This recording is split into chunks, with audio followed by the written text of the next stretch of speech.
Now today we're going to make a variation of rice and peas, but instead of the rice we're going to use bulgur. We're going to make some eggplant skewers and a delicious steamed kalalu. So let's go.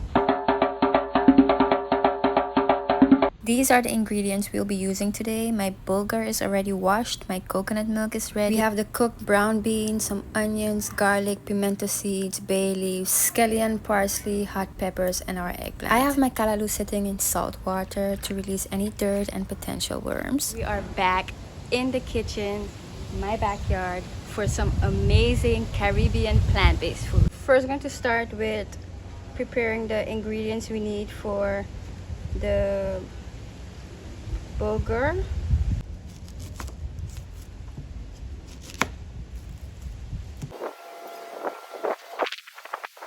Now this is a little tip to easily peel your garlics, and that's to mash them first before peeling. Like, the skin removes so much easier, and just the sound of those garlics mashing is so therapeutic. Speaking of therapeutic, for me cooking is definitely a meditation. Being fully aware of how I'm cutting my garlic, smelling the aroma coming out of these garlics, and noticing every single texture of my ingredients. And I clean up as I go, because else my meditation is completely disturbed. So now that all the ingredients are chopped and ready to go, we're gonna start with our bulgur. In my cooking process, I always like to start by frying my onions and hot pepper so that the process of caramelization can start. This is the process where the natural sugars of the onions break down and turn brown and create this rich and sweet savory flavor. This frying process really adds some depth to your dish. I also added my scallion one time so that it all can be caramelized together. I only added half of the pile because the other half is going to be used for our eggplants. To me, the process of caramelization is very important because this is literally the flavor foundation of my dish. Not only does it bring out the flavors and soften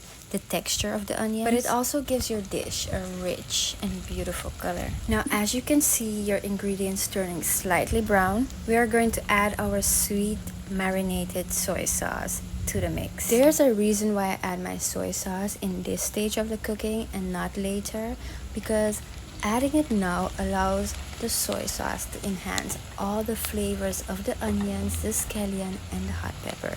They all come together in beautiful harmony. And while all of this is caramelizing, you can literally see the richness of your sauce becoming.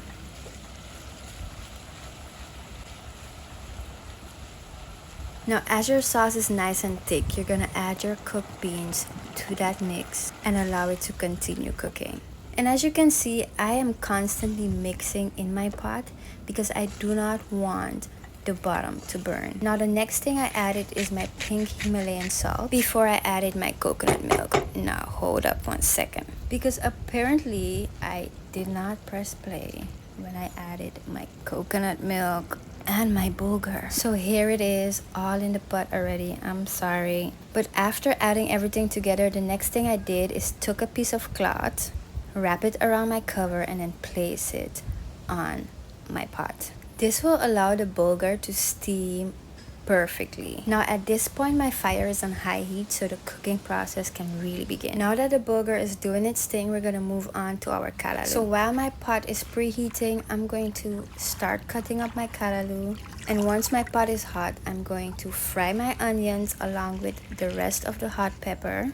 Allow those two to caramelize before we add our kalalu. And did you notice how I squeeze out all of the water as much as possible out of my kalalu? I did this because kalalu already creates water when it's cooking, and I personally do not like when my vegetables are too watery. Now, after I added my kalalu, I added a little bit of sweet sauce, mixed it together, and then closed my pot.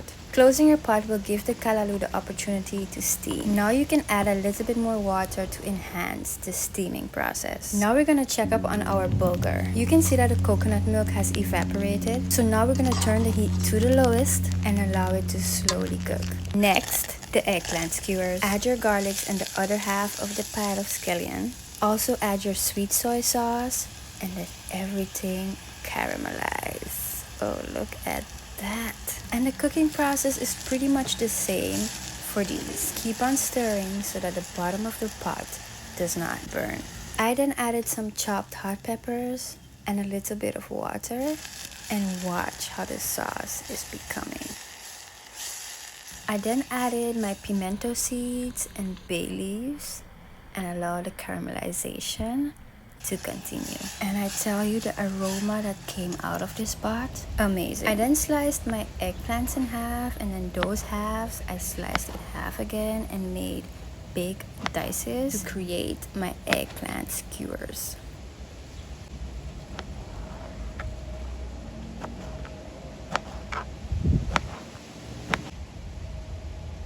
I then added these dices to the beautiful thick mixture and cooked them for about 5 minutes. Now when they were almost done, I added my parsley, and I tell you, the crunch that this parsley added to the dish was insane. Now last but not least, definitely not least, we are going to fry our ripe plantains. You're going to preheat your oil on medium high and fry each side until golden brown. And this is what I mean when I say golden brown. Look at that vibrant color. Now after removing them from your oil, place them on a paper towel so that all the oil can leak out of it, because you don't want no oily plantains, right? And once that is done, you're ready to go. I could not wait to taste this meal. You can now add this to your list of plant-based recipes that you will be making. Now, if this video inspired you to go in that kitchen and create some bomb plant-based meals, please click like and subscribe and save this to your playlist, because this is a meal that you most likely will be craving on a Sunday. See you in the next one. Oh my gosh, that was a long day in the kitchen.